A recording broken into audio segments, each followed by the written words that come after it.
생명 되신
함께 하신 분들을 바라보면서 우리 축복을 함께 축복합시다. 당신을 향한 놀라운 계획 가지신 주님, 그분의 열심히 당신을 포기하지 않을 거예요.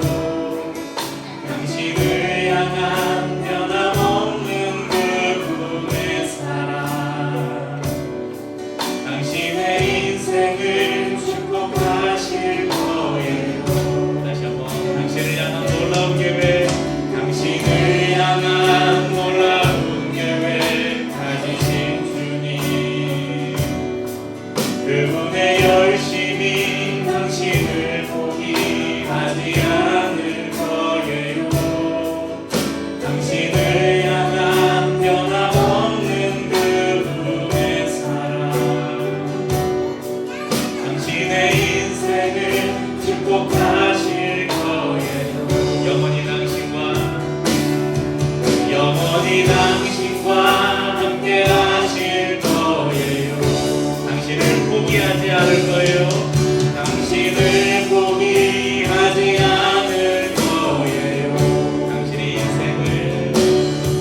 당신의 인생을 축복하실 거예요. 아멘. 이것이 우리 모두를 향한 주님의 마음입니다. 주 사랑이 나를 숨쉬게 해. 세상 그 어떤 어려움 속에도 주 은혜로 나를 돌보시며 세상 끝날까지 지켜주시네. 주 사랑이 나를 숨쉬게 해.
제가 중학교를 다닐 즈음엔가 우리 학생들 사이에 유행하던 것이 있었는데 펜팔이라는 게 유행을 했어요. 혹시 아시나요?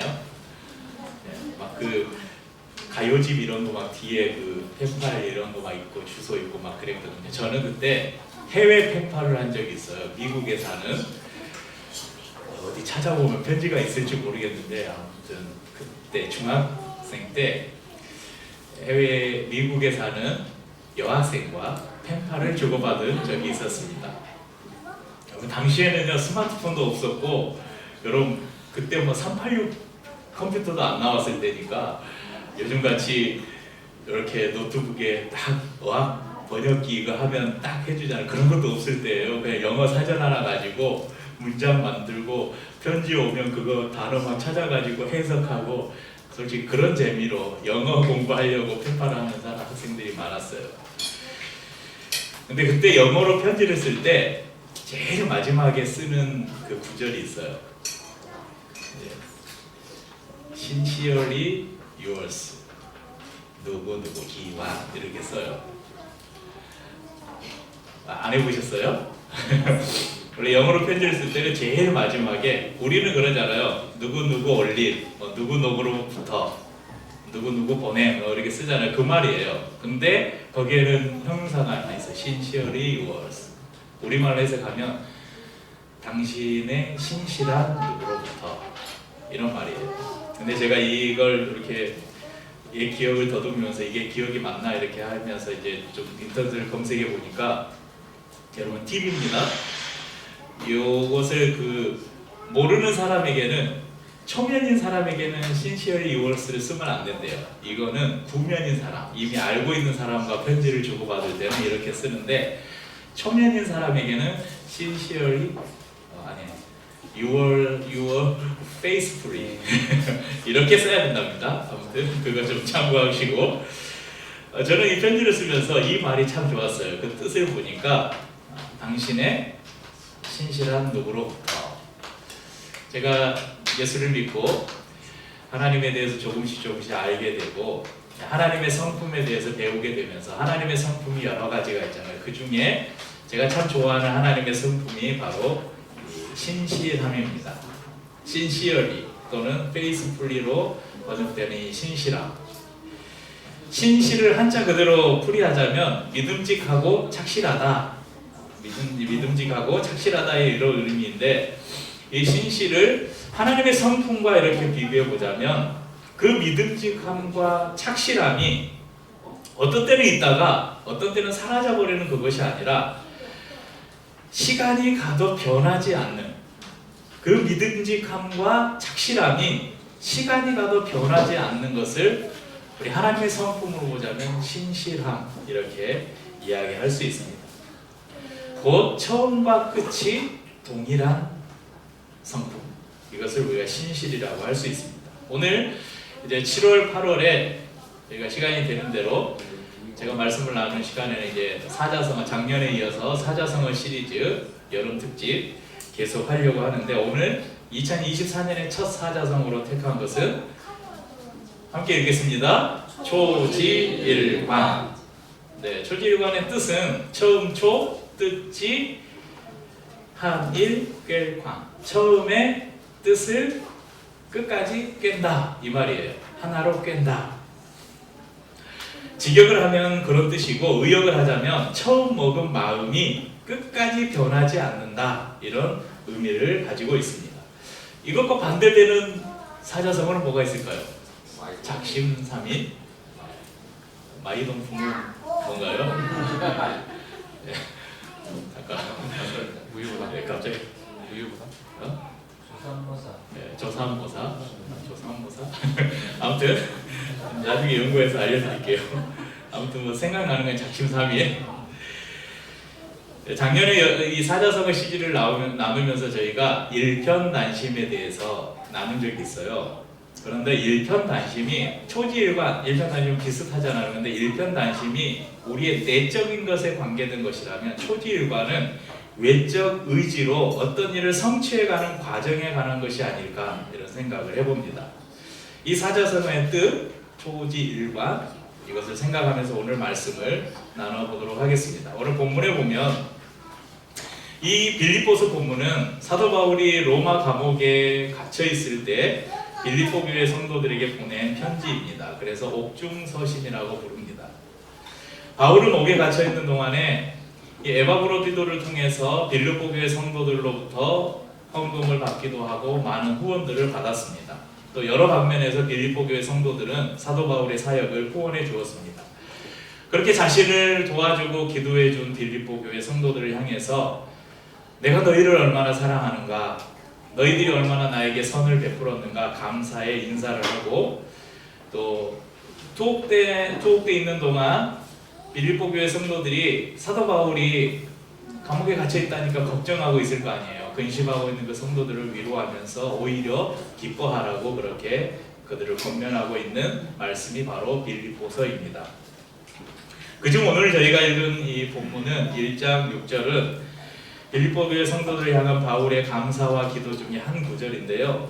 오늘 저희가 다 읽지는 않았지만 여러분 성경을 펴놓고 3절에서 11절 말씀을 보면 사도 바울이 빌립보 교회 성도들을 얼마나 사랑했는지가 그 편지에 구구절절히 담겨 있어요. 대표적으로 8절을 한번 볼까요? 8절 말씀 읽겠습니다. 내가 예수 그리스도의 심장으로 너희 무리를 얼마나 사모하는지 하나님이 내 증인이시니라. 얼마나 이 확신이네. 참 내가 너희를 얼마나 사랑하는지 너희 아냐? 하나님이 내 증인이다. 확실한 것이라는 고백을 하고 있습니다. 이단 빌립보 교회 성도들뿐만 아니라 사도 바울은 모든 동역자들을 향해서, 그리고 자신이 복음을 증거해서 세운 교회들을 향해서 이런 마음을 가지고 있었습니다. 오늘 특별히 그 감사와 기도 중 6절 말씀을 통해서 사도 바울이 빌립보 교회를 위로했던 그 말씀으로 오늘 저와 여러분을 위로하시고 격려하시는 주님의 음성을 함께 듣기를 원합니다. 6절을 다시 한번 읽어볼까요? 너희 안에 착한 일을 시작하신 이가 그리스도 예수의 날까지 이루실 줄을 우리는 확신하노라. 자, 너희 안에 착한 일을 시작하시니, 착한 일이 무엇일까? 어떤 성령 주석가들은 이 빌립보 교회 성도들이 헌금을 모아서 바울의 사역을 지원한 일, 그 착한 일, 그것이라고 말하기도 하는데, 그것은 뒤에 이어지는 그리스도 예수의 날, 이것과 연결이 되지 않잖아요. 그래서 설명이 부족하고, 그래서 착한 일은 바로 하나님의 은혜로 인해서 빌립보 교회 성도들이 받은 구원, 즉 우리 모두가 받은 구원을 말하고 있다고 보는 것으로 보아야 할 것입니다. 또한 바울은 하나님에 대해서 표현하면서 하나님이 어떤 분이신가, 착한 일을 시작하신 이다, 이렇게 표현합니다. 그것은 하나님께서 분명한 의도를 가지고 사역을 하고 계심을 강조하기 위한 표현입니다. 하나님께서 저와 여러분을 구원하시기로 계획하시고 그 일을 시작하셨다는 하나님의 의지를 표현한 구절입니다. 그리고 그 일을 시작하신 하나님께서 그리스도 예수의 날까지 이루실 것을 확신한다. 사도 바울은 그렇게 빌립보 교회 성도들을 위로하고 권면하고 있습니다. 사도 바울은 하나님께서 구원하시기로 계획한 성도들을 하나님은 보호하시고 이끌어 가시되 결코 실패하지 않으실 것이다 말씀하는데, 이것을 신학 용어로는 성도의 견인이라고 합니다. 그러니까 우리가 싫다고 해도 하나님 우리 손을 잡고 끌고 가신다는 거예요. 빌립보 교회 교인들의 마음과 생활 속에서 하나님께서는 착한 일을 시작하시고 그들이 구원받고 변화되게 하셨습니다. 그것은 오직 하나님의 은혜였습니다. 그래서 그들은 그 은혜로 인해 기꺼이 하나님의 기쁘신 뜻을 위해서 일할 수 있었습니다. 그런 성도들을 위한 하나님의 약속은 바로 그리스도의 날에 완성될 것입니다. 빌립보 교회 성도들에게 사도 바울이 이런 권면을 한 것은 사도 바울 스스로가 그런 삶을 살았기 때문에 자신 있게 그렇게 말할 수 있었을 것입니다. 하나님이 나를 구원하셔서 하나님의 일을 시작하셨으니 은혜로 온전히 이루실 것입니다. 이것은 사도 바울 자신의 고백이었습니다. 그래서 그 고백을 바탕으로 빌립보 교회 성도들을 향해서도 오늘 저와 여러분을 향해서도 이 권면을 하고 있는 것입니다. 여러분, 하나님은 결코 실수하거나 실패하지 않으시는 분이십니다. 여러분 믿으십니까? 민수기를 보면 이 발람이라는 선지자를 통해서 하나님이 자신을 계시하시는데 민수기 23장 19절에 이런 말씀이 있습니다. 하나님은 사람이 아니시니 거짓말을 하지 않으시고 인생이 아니시니 후회가 없으시도다. 어찌 그 말씀하신 바를 행하지 않으시며 하신 말씀을 실행하지 않으시랴. 우리를 사랑하시는 하나님은 또한 변치 않으시는 분이십니다. 그분이 계획하신 일을 반드시 실행하시며 약속하신 것은 반드시 지키시는 분이십니다. 그것을 하나님의 신실함이라고 말합니다. 신실하신 하나님께서 우리를 부르셨습니다. 오늘 이 자리에는 예수 그리스도를 우리 그 부르심을 듣고 예수 그리스도를 나의 구주 나의 하나님으로 고백한 성도들도 있지만 또 그 마음 안에 하나님의 부르심 앞에 아무튼 여러분이 오늘 이 자리에 앉아 있다는 것은 하나님의 부르심에 응답했다는 거예요. 하나님이 부르신 사람들을 향해서 하나님은 놀라운 계획을 가지고 계십니다. 그분께 의지하는 사람들에게 하나님은 목마르지 않은 생수와 줄이지 않는 양식을 주시겠다고 약속하셨습니다. 그분의 사랑은 세상의 어떤 것도 끊을 수 없음을 성경 곳곳에서 증언하고 있습니다. 특별히 로마서 8장에서 이 사도 바울은 보면 이 어떤 사랑하는 연인이 이런 편지를 쓸 수 있을까 싶을 정도로 하나님이 얼마나 우리를 사랑하시는가를 사도 바울이 그렇게 편지로 쓰고 있어요. 한번 보시겠어요? 로마서 8장 35절 그리고 38절에서 39절 말씀입니다. 누가 우리를 그리스도의 사랑에서 끊으리요? 환난이나 공고나 박해나 기근이나 적신이나 위험이나 칼이랴. 내가 확신하노니 사망이나 생명이나 천사들이나 권세자들이나 현재일이나 장래일이나 능력이나 높음이나 깊음이나 다른 어떤 피조물이라도 우리를 우리 주 그리스도 예수 아래 있는 하나님의 사랑에서 끊을 수 없으리라. 믿으십니까?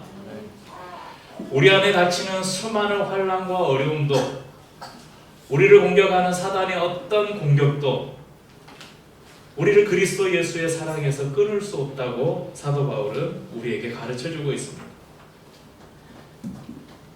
그런데 지금 힘들잖아요. 하나님 우리를 그렇게 사랑하시는데 제 인생은 왜 이렇게 힘들어요? 왜냐하면 아직 완성되지 않았기 때문에 그렇습니다. 이게 진행형이기 때문에 그래요.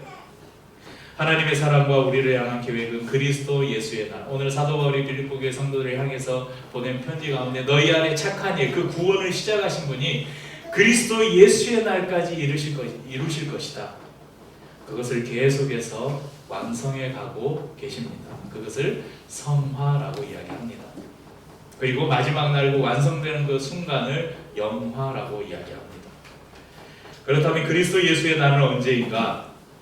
오늘 1장 6절 말고도 1장 10절에도 보면 너희로 지극히 선한 것을 분별하며 또 진실하여 허물 없이 그리스도의 날까지 이루고 이런 말도 있죠. 2장 16절에도 보면 2장 16절 생명의 말씀을 가리켜 나의 다름질이 헛되지 아니하고 수고도 헛되지 아니하므로 그리스도의 날에 이렇게 그리스도의 날 이것을 언급하고 있습니다. 빌립보서뿐만 아니라 성경 여러 곳을 보면 이 날을 우리 주 예수의 날, 주의 날, 그 날, 저 날 이렇게 날을 이야기하고 있어요. 그 날을 그리스도 예수의 날이라고 부른 것은 이때는 이제 재림의 날을 말합니다. 우리 가운데 구원자로 오셨던 예수 그리스도께서 십자가에서 구원을 완성하시고 부활하시고 승천하셨잖아요. 그런데 그분이 다시 오시겠다고 약속하셨어요. 처음 오실 때 예수 그리스도의 초림은 우리를 구원하시기 위해서 오셨지만 예수님이 다시 오실 때는 우리를 심판하고 그 구원을 완성하러 오시겠다고 말씀하셨습니다. 그래서 그리스도 예수의 날에는 그리스도께서 영광 중에 나타나시고 그의 백성들을 부르시고 세상을 향해서는 심판과 공의를 행하실 것입니다. 그것을 재림의 날, 심판의 날이라고 합니다. 우리 안에 시작하신 하나님의 착한 일은 그리스도 예수께서 영광 중에 나타나는 그 재림의 날까지 계속될 것입니다. 바울이 빌립보 교회 성도들을 향해서 이런 확신을 가지고 있었던 것처럼 오늘 예수를 믿고 신실한 믿음을 가지고 주님을 따르는 이 자리에 있는 우리에게도 동일하게 이루어질 것을 믿습니다. 많은 성경학자들이 빌립보서의 주제를 한 단어로 말해보라 하면 기쁨이라고 합니다. 기쁨. 대표적으로 빌립보서 4장 4절을 보면 주 안에서 항상 기뻐하라. 내가 다시 말하노니 기뻐하라. 그럼 지금 이 편지를 어디서 쓰고 있다고요?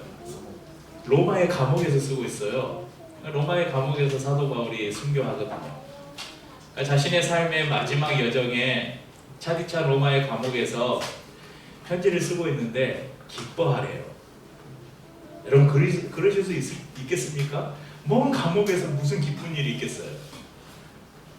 얼마나 추웠으면 그 편지를 쓰면서 네가 올 때 겉옷을 좀 가지고 와라. 추위와 배고픔에 시달렸던 것 같고 전혀 기뻐할 일이 없었을 것 같은 그곳에서 바울은 자신의 기쁨을 이야기하면서 빌립보 교회 성도들을 향해서 기뻐하라고 권면합니다. 그것은 비록 그가 육체는 감옥 안에 갇혀 있었지만 그의 영혼은 지금 하나님이 자신을 향해서 착한 일을 시작하셨고 지금도 그 일을 진행하고 계시고 내가 이 육체를 벗어서 주님 앞에 가는 날 그것이 완성될 것이라는 믿음을 가지고 있었기 때문에 그렇습니다. 그러므로 우리 성도님들도 기뻐하십시오. 여러분의 상황이 기뻐할 수 있는 상황이 아니라 할지라도 기뻐하십시오.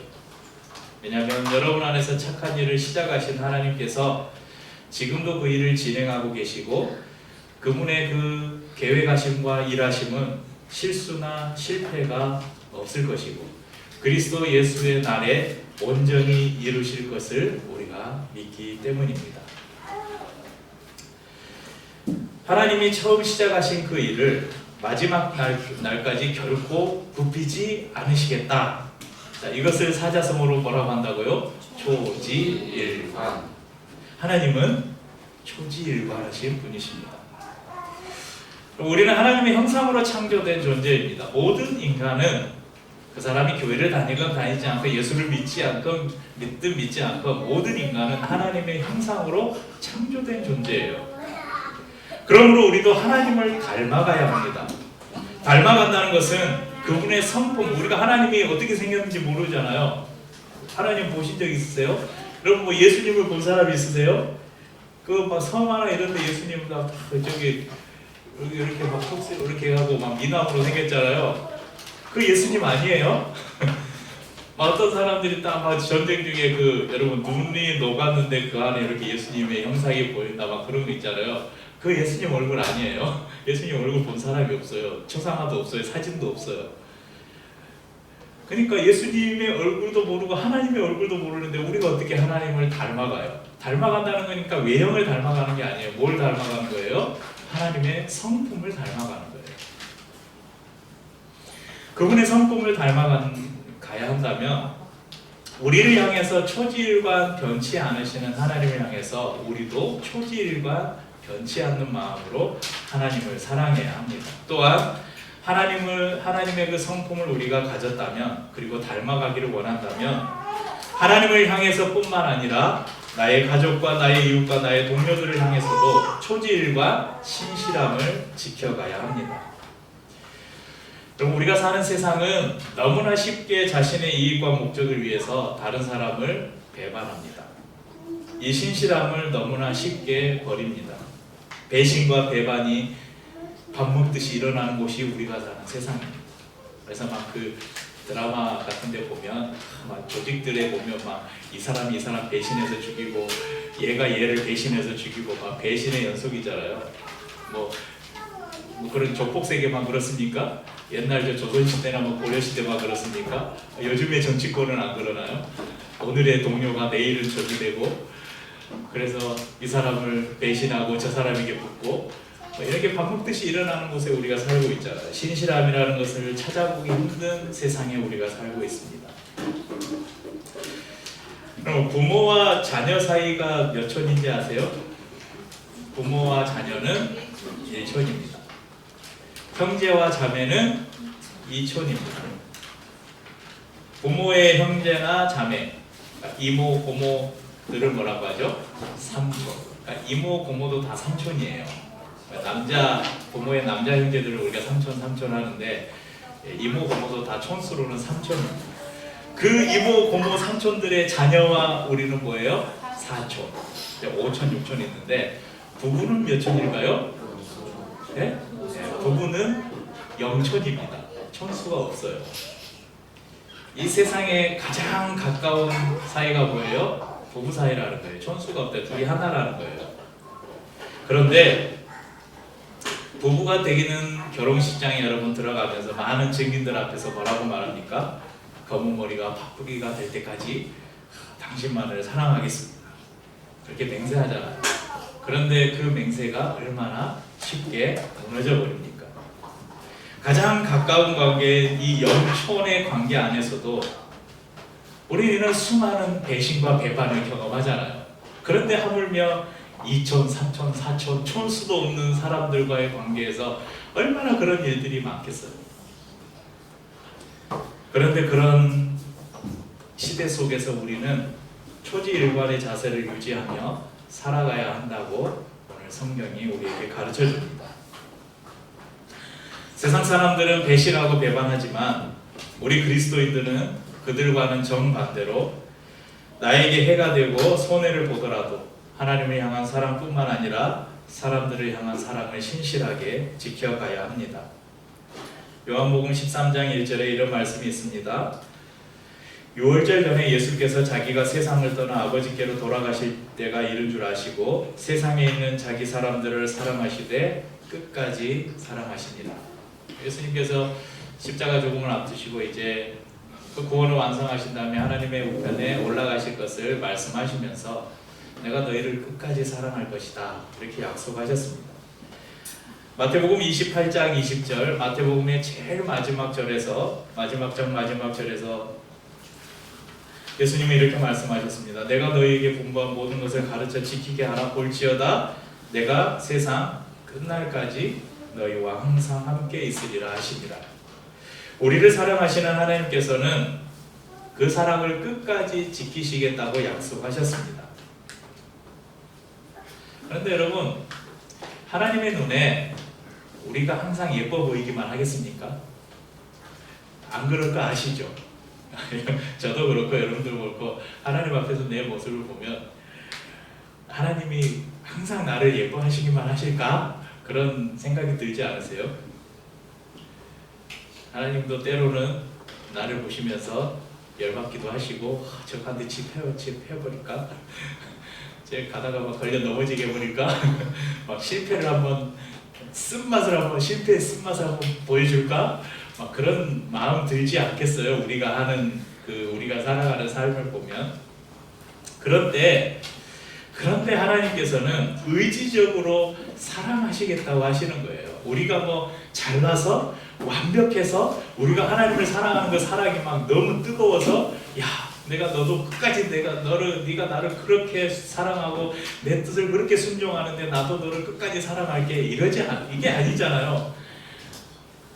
우리가 날마다 넘어지고 실패하고 하나님 없는 것처럼 살아갈 때에도 하나님 우리를 향해서 끝까지 사랑하겠다. 이거는 의지적인 표현이에요. 하나님이 의지적으로 너희를 끝까지 사랑하겠다 우리에게 말씀하시는 것입니다. 그럼 고린도전서 13장을 우리가 사랑장이라고 말합니다.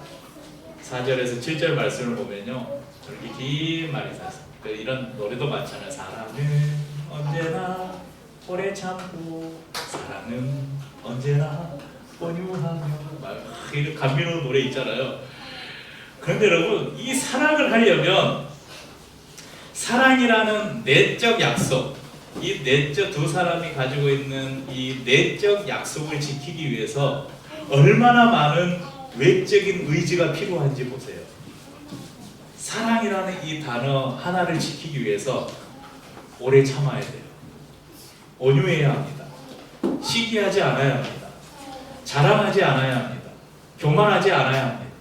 무례히 행하지 않아야 합니다. 내 유익보다 상대방의 유익을 먼저 구해야 합니다. 화내지 말아야 합니다. 악한 것을 생각하지 말아야 합니다. 불의를 기뻐하지 말아야 합니다. 진리를 기뻐해야 합니다. 모든 것을 참아주고 모든 것을 믿어주어야 합니다. 소망을 가져야 합니다. 아무리 힘들어도 견뎌야 합니다. 아이고 힘들어. 얼마나 힘들어요. 어려운 것입니다. 하나님을 사랑한다는 것, 내 아내와 내 남편을 사랑한다는 것, 내 아들과 딸을 사랑한다는 것, 내 엄마와 아빠를 사랑한다는 것, 옆에 있는 성도들을 사랑한다는 것, 여러분이 직장에서 만나는 동료들을 사랑한다는 것, 여러분이 살면서 만나는 수많은 이웃들을 사랑한다는 것, 끊임없는 자기 인내와 희생을 요구하는 것입니다. 그럼에도 그렇게 살아가야 하는 것이 그리스도를 주로 모시고 살아가는, 하나님을 아버지로 믿고 살아가는 하나님의 자녀들의 숙명입니다. 어쩔 수가 없어요. 그렇게 살아야 돼요. 목회자로서 한국교회의 모습을 보면 안타까운 마음이 큽니다. 그 원인에는 목회자들의 초지일관하지 못한 모습 때문이라고 저는 생각합니다. 저희 교회가 처음 예배를 드릴 때 하나, 둘, 셋, 넷 4명이서 예배를 드렸어요. 오늘 몇 명이에요? 오늘 30명 넘은 것 같은데 어마어마한 복이네. 그런데도 첫 마음을 잃어버리려고 해요. 막 문득 제가 처음 교회를 시작했을 때 가졌던 그 마음이 막 변질되려고 하는 것을 제가 느껴요. 그런데 하물며 교회를 개척했거나 아니면 어느 작은 교회에 부임을 했는데 교회가 수백 명이 되더니 수천 명이 되더니 수만 명이 돼요. 어마어마하게 큰 교회 건물을 건축을 했어요. 여러분 뭐가 생깁니까? 성도들이 많아지니까 돈이 많아집니다. 사람이 많아지니까 이 사람이 권력이 됩니다. 처음 마음을 지키는 게 너무나 힘들어요. 그래서 목회자들이 변합니다. 처음에는 성도들이 오면 이렇게 쏘십시오 하던 사람들이 이제는 성도들이 목사님 얼굴을 1년 동안 개인적으로 목사님과 한마디도 못 나눠보는 성도들이 태반이에요. 목사님을 만나려면 무슨 비서실을 통해서 약속을 잡고 막 그래야 돼요.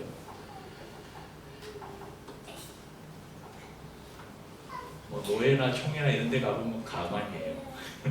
어디 식당에만 가도 상석에 누가 앉을까를 가지고 싸우는 것이 목사들입니다. 왜 그래요? 여러분 그런 목사님들요 다 처음 목회 시작했을 때 안 그랬다고 저는 100% 확실합니다. 처음에는 다 안 그랬어요. 근데 다 시간이 가면서 변해가는 것이죠. 초지일관하지 못했기 때문입니다. 여러분 목사들만 그렇겠습니까? 성도들도 마찬가지죠. 처음에는 개척교회 이렇게 하다가는 여러분들도 다 겸손해요. 막 다른 사람들 앞에서 막 저희 교회는 그냥 작고요. 근데 좋아요. 막 그러다가 이제 막 교회가 커가지고 막 100명, 200명 나중에 우리가 건물 짓고 막 수천 명 되면 보기 힘들어. 목사만 보기 힘들어. 저희 교회요. 몇 명 모여요? 저희 교회는 뭐 어쩌고 저쩌고 막 자랑해요. 이런 모습들이 한국 교회를 망치지 않았나 그런 생각을 합니다. 여러분, 비록 우리가 4명에서 30여 명이 됐지만 교만하지 맙시다. 초지일관합시다. 계시록 2장 4절에 보면 우리가 예전에 7교회에 대한 말씀을 나눈 적이 있는데 에베소 교회를 향해서 하나님께서 에베소 교회를 책망하면서 이렇게 말씀하셨어요. 그러나 너를 책망할 것이 있으니 너의 처음 사랑을 버렸느니라. 에베소 교회는 초지일관하지 못하는 모습 때문에 예수님으로부터 책망을 받았습니다. 그런데 반면에 두아디라 교회는 오히려 초지일관을 넘어서는 모습으로 예수님으로부터 칭찬을 받아요. 계시록 2장 19절에는 내가 내 사업과 사랑과 믿음과 섬김과 인내를 아노니 내 나중 행위가 처음 것보다 많도다. 처음보다 더 큰 사랑과 믿음과 사역을 감당했다는 것입니다. 그럼 우리를 향한 하나님의 사랑은 처음부터 마지막 날까지 초지일관하십니다. 그 사랑을 믿어야 우리도 그렇게 살 수 있는 거예요. 하나님이 때로는 나를 떠나기도 하시고 때로는 내 기도를 안 들어주시기도 하시고 어떤 때는 나를 엄청 사랑했다가 어떤 때는 사랑이 식기도 하시고 그런 하나님을 우리가 믿으면 우리도 그렇게 살아요. 그런데 하나님이 우리를 향한 그 사랑은 끝날까지 변함이 없다. 그렇게 믿는다면 우리도 하나님을 그렇게 사랑할 수 있고 그 하나님께서 우리에게 사랑하라고 하신 사람들을 향해서 세상을 향해서도 우리도 그렇게 초지일관으로 사랑할 수 있다는 것입니다. 그렇게 하나님을 향한 초지일관의 믿음, 그 사랑을 지켜가기 위해서 여러분 또 의지적 노력, 아까 사랑에 대해서 이야기하면서 얼마나 많은 의지적 노력이 우리에게 필요한지 말씀드렸잖아요. 가만히 있는다고 되는 게 아니에요. 여러분 내가 저 사람을 사랑해야지 마음속에 있는 거는 가만히 있으면 사랑해야지 할 수 있어요. 그런데 실제 그 사람과의 관계 안에서는 수많은 우리의 의지적 노력들을 필요로 합니다. 그런 노력을 통해서 하나님을 더 사랑하시고 여러분의 바로 옆에 있는 여러분의 가족들을 더 사랑하시고 오늘 우리가 그리스도 예수 안에서 한 형제 자매된 성도들을 그렇게 사랑하시고 또 여러분의 삶의 현장에서 만나는 수많은 사람들을 그런 모습으로 사랑하셔서 예수를 믿지 않는 사람들이 여러분을 보면서 왜 저 사람이 왜 나를 이렇게 사랑하지? 왜 저 사람은 변하지 않지? 왜 저 사람은 저렇게 초지일관된 삶을 살지? 아, 저 사람의 믿는 하나님이 그런 분이시구나. 이렇게 하나님을 나타내는 삶을 사는 성도님들 될 수 있기를 축복합니다. 이렇게 찬양하고 성찬을 나누겠습니다.